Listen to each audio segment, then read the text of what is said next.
Patreon member shout out. It's a new day, but it all feels old. It's a good life, that's what I'm told. But everything, it all just feels the same.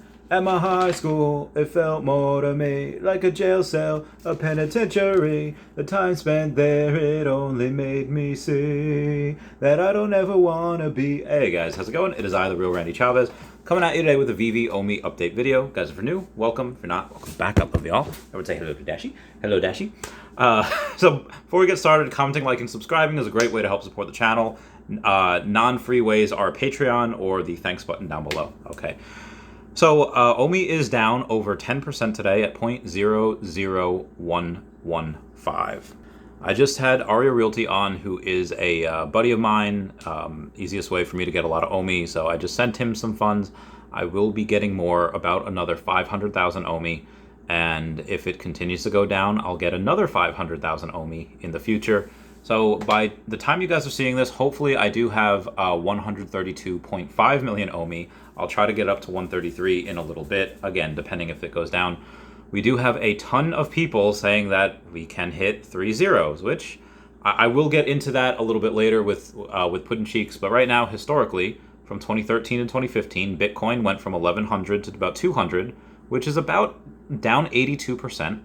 From 2017 to 2018, Bitcoin went from over 19K to a little over 3K, which was down another 83%. In that same time, Ethereum had gone down from $1,400 to $85, which was a 94% decrease, which is absolutely bananas. The current cycle, Bitcoin is down from about 67,000 down to about 27,000, actually 25,000 as of right now. Yeah, about 25.7, so over 60% down. And Ethereum has gone from 4,800 to down to about 1,400, about 69% down. Everyone comment nice down below for the 69. So it seems like we're pretty close to the bottom. And again, I do want to address one thing. A lot of Puddin' Cheeks' recent thread needs to be read because it does have a lot of decent information out there. Puddin' Cheeks says, imagine being so brainwashed about crypto trading, you throw all fundamentals out the window and suicide your bag because of a rigged market. This is you dumping your OMI tokens at a lower market cap than total gems sold, LOL. And what he means by that is currently the amount of gems that were sold in the app is 347 million.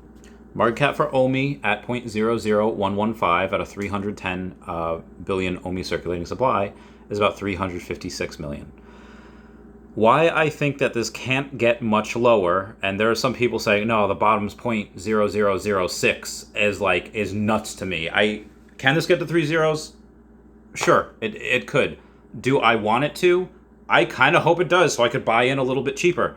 And again, I'm telling all of my friends, all the people that have more OMI than I do, or they're getting up to my amount. Yeah, if they're saying, hey, Chavez, we're still good, right? Yeah, no, we're still great. You know, buy as much as you can, dollar cost average. I can't give financial advice to anyone here because I'm not a financial advisor anymore, really, although I kind of am. But I'm saying that to my friends because they have a steady stream of income. They are fine if everything they put in goes to zero. But yeah, they're going really hard with this. Just be advised. So Puddin' Cheeks continues on saying, sure, we have no utility right now. So your only excuse would be that you think we will never get it. As he continues on saying, all your favorite influencers calling for 3 zeros are trying to get you to dump so they can buy your bag cheap, find better sources for information, and fair point. I do want it to go down a little more to buy the bag cheap. Do I absolutely know 100% that it'll go down? No, I don't think anyone does. But I do think that if Bitcoin still has a little more room to go down, then, for OMI to get 0.0009, or, around there, it's probably very possible. And the reason why I don't think it goes to 0.0006 or 7 is just because I know a lot of people with a lot of money that are going pretty ham right now, that are going to continue to go absolutely crazy. And based on how many people in the world have OMI, which is not a lot, it stands to reason that there's not too much more left to sell. Are there some bad actors that are going to try to dump it? Sure, maybe, if they really want to sell at the bottom of what this year is going to be. So Foster Hill responds saying, I believe we won't actually see 3 zeros, but even if we do, it will be very temporary, which is kind of similar to what I said. And he said the project is small enough that smart money will take advantage of these entries, which will sustain or pop the price back up. If I'm wrong, he'll simply buy more. Puddin' Cheek says, I didn't say we wouldn't hit 3 zeros. Anything can happen. I'm just saying all the people pushing for it have ulterior motives that don't benefit their followers. And I'm going to be straight with you right here. I love pretty much everyone else in the community. I just love people in general. I don't watch a ton of other content, not because I don't love them. I don't have a lot of time. I love, like Rob stuff and Taps trades and like everyone on my fridge. Yeah, 100%, absolutely. But with so many amazing people making so much amazing content, it is hard to keep up. So I don't think anyone is really like trying to pump their bags. I think a lot of it is just, hey, this is what TA is saying, and because I'm not that good at TA, but other people are, and they're kind of calling for this, people that technically don't really have any dog in the fight as far as whether OMI goes up or down, there's like, oh, well, OMI can probably get to this. So again, that's just my point of view. Foster said, this is fair. It's why I'm very careful not to speak on price predictions or when is good to buy or sell. I simply document my moves so I can look back and reflect later. This is objectively a good entry into OMI, but so is higher or lower. All OMI is good OMI, as he laughs. And I'm not going to lie, I pretty much have to agree with that because these are pretty cheap to where OMI, I think, will be in the next 6 to 12 months. So moving on from that, I did get a little bit, I got like a couple $100 the last couple of days in Earth 2 because of my referral code. If you missed my podcast with Arya Realty, again, go to that. It's the most recent thing that I had talked about. And link down below for the Earth 2 game, for Chavez Topia, for my referral code. So shout out to Adam7 for buying all these tiles in Morocco that I'm able to get the referral code bonus on. I thought that was pretty amazing. Shout out to him. And if you go and join, you get a referral code too. People use it, you get 5% of what they spend. Brockman Blockchain tweets out, closing in on 100% for the airdrops for June. Thought COVID would cost me my 100% delivery, but it let me do more actually. Excited to show everyone airdrop, then Fish Day, back to back. Really excited for what he has planned. He also tweets that 1 NFT plus 1 NFT plus 1 NFT equals a big secret. Soon, hope you have all the parts needed. Not 100% what he means there. I think, and again, this is really just pure speculation. It could just be, oh, okay, if you have a Fish NFT and you have a tank, you have all these NFTs, maybe that means it's something with that soon. But I also think that, well, if you have a Fish and you have a tank and then another NFT, maybe it could morph with something on Veve. Again, why do I think that? Because David Yu has Fish. David Yu, I think, has a couple of Fish. David Yu really, really likes to help out those that are very loyal. And I'm pretty sure that at some point, it might not take too much of a thing because we have a Veve light inside the tanks. I'm pretty sure David might say, like, he might green light saying, yeah, we can bring Fish to the Veveverse, Fish to your showrooms, or Fish wherever, or maybe even do a Fish drop at some point. I think that would be really fun. Is that what Brockman Blockchain is tweeting about? I have no idea. Man is very, very cryptic. Moving on, we have CarlCow.eth saying, first thing David Yu said when I approached him was, Rick and Morty isn't confirmed yet, end quote. He says, such a warm and humble guy, and David says, thanks for the visit. I guess he saw him at the Vagabond event over in New Zealand. David always being a stand-up guy, really cool. So as of the 2 minutes before making this video, you do have a sold out Jurassic Park. So within 24 hours, actually within 14 hours, we did sell out. And I had a buddy of mine message me that he had 25 orders pending. I had another buddy of mine message me that he had 75 of those pieces. And he didn't buy it on the secondary market, straight from the store. That is 75 total, about 20 ultra rare and 15 rare. And then he starts talking about how the person I met the other day is a really good guy. And he had also picked up 6 or 7 secret rare comics of what I told him to the other day, which happened to be the first appearance of Miss Marvel, Kamala Khan. Thought that was pretty dope. So like I said, lots of things, really good things happening. A lot of people didn't necessarily like this drop because they get tired of the one particular collectible in 4 different poses. Well, the market speaks for itself. It sold out in under 14 hours, and they made $1.3 million, give or take, on that drop, burning I think about 1 billion OMI, if I'm not mistaken. Comment down below if my math is wrong on that. One of the stuff I really like is people's artworks, and just take a look at that. Vader on top of a Tyrannosaurus Rex. God, that's beautiful. I don't know where T-Rex originated from, but I just see like America. On July 4th, I think 2014, 2016, one of the Mark Wahlberg Transformers movies, I think it's Age of Extinction, I see Optimus Prime over on like a T-Rex Dinobot, and I was like, that's America. I just saw it on 4th of July. Anyway, moving on from that, we do need to go over this Alex tweet. So Sam Ellis had said, talking about this tweet that Alex, and it wasn't even a tweet, this happened to be something that was leaked. Guys, if the team is kind enough to message you, don't leak their emails. don't leak their private things, but it's out in the open. Alex responded to it, so we're going to go over here.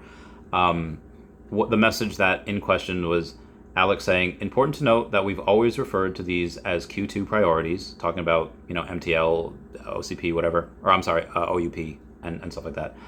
It says priorities, not a due date / deadline. If it slips, it won't be months, meeting this week to get the latest. So he is meeting with other people this week to get the latest on what is going to be, that's OMI utility, MTL, what have you. So Sam Ellis decides to post saying, does this mean we won't have MTL by the end of Q2? Some updates and clarity is needed. We're getting very close to deadline, date, and expectations for most are a MTL rollout. Let's hope for a positive meeting. We really don't want more delays. #Veve, #Akomi. And Alex does respond, says, no, doesn't mean that. It means if it slips, web, KYC, MTL has been and continues to be our Q2 priority. The word deadline implies if it doesn't hit on June 30, all is lost. It is coming. We're delayed on the update video due to we're delayed on the update video due to travel. No other reason. Hope that helps. So Sam Ellis responds, appreciate the clarification. I've seen this circulating around, so I'm glad to hear your take. We keep pushing forward. Reverend Alex G responds, look, I'll be just as disappointed as everyone else if it doesn't happen June 30th, but everything seems to be on course. Again, taking everything with a grain of salt. Whatever, even if it doesn't come on June 30th, which again, I would much rather them kind of delay this even just a couple of days until we get it into Q3, so they don't have to deal with that on the Q2 filing, so they don't have to deal with that on the Q2. If they pay taxes every quarter, I would much rather them deal with that in Q4 for Q3, if that makes sense. So moving on, you have Dan Chaubel coming out with some facts saying that and this is why we're still early, the average age of a crypto investor is 38, which is pretty young compared to a 47 age for the stock market, meaning that on average, people who are 47 just happen to put money into the stock market as investments as opposed to crypto 38. Why this is important is because a lot of people, especially men, don't make the bulk of their money until they're in their 40s. Women, it is a lot earlier just because a lot of women tend to exit the job market, or they tend to work a lot less in the job market at around 30, or when they have kids. A lot of women decide that, hey, especially really strong, independent, conscientious women that make a lot of money, they most often marry guys that also make a lot of money. There's really no reason to have those two giant dual incomes if you want to have kids. A lot of women tend to just decide, okay, well, husband makes enough, I'm just going to stay home with the kids, because they feel that's more important to them. So women's age tends to be a little bit lower for their amount that they make, because again, they do work less as they get older. For some of them, not all of them, but for the men, that is 100% in their 40s. In their 40s, that is peak time to make money. So why does this matter? Because not as much money is going into crypto. Another point, the majority of people interested in NFTs, which is about 14%, are between the ages of 18 and 24, followed by 25 to 34-year-olds, where 8% of the respondents are interested in NFTs. So again, a lot of people that are in here are really, really young. Young people don't have as much money. So moving on. Brock McBlockchain retweets Puddin' Cheeks when he was talking about all his favorite influencers, calling for 3 zeros.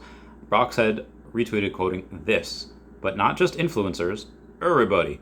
Sure, inflation, but there's about to be a summer bonfire. If it hits 0.001, it's $1,000 for 1 million OMI. You're not ready. So I think what he means by bonfire is there's going to be a lot of burn. I'm hoping from the circulating supply, but right now everything is pretty much burned from the reserve wallet. But again, Brock McBlockchain, CEO of Fiches, does happen to have a really good burning mechanism for that.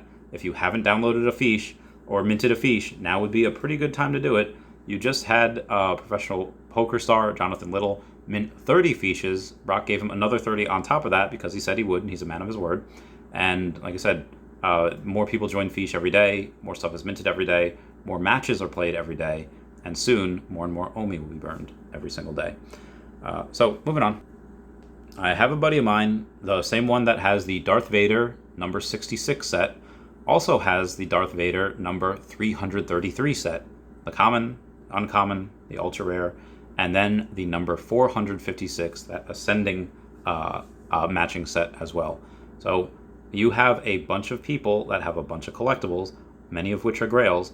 The person that I mentioned before, that happens to have a little more OMI than I do, the one that bought 75 dinosaurs today, that person also likes to hunt some special mints. So again, just keeping things real. I love y'all. Please comment, like, and subscribe. Comments are good for the YouTube algorithm. Everyone say bye-bye to Dashi. Bye-bye, Dashi. And we'll say bye again in a second. Everyone check out at Head to Hey David Don, at King Mouse Forever over on Twitter, Standoff Chart and King Mouse over on the Veve app, Kobe Collects and OMI Player 1 over on the YouTube, Raythax.eth domain name, Kyle Willson, Wendy Stibalis, Puddin' Cheeks, Veve Las Vegas, Taps Trades, Mars Davis, Legacy Bermuda, Sody Pop Media, Veve Darklink, Meta Lemon, and Veve Vibes, all on the YouTube, at Nomad with Guitar, at Wet Wizard Veve, and Gary O at 1234CA3, all on the Twitter. Say bye-bye, Dashi. Bye-bye, Dashi again. Okay, bye. Meow, meow, meow, meow, meow.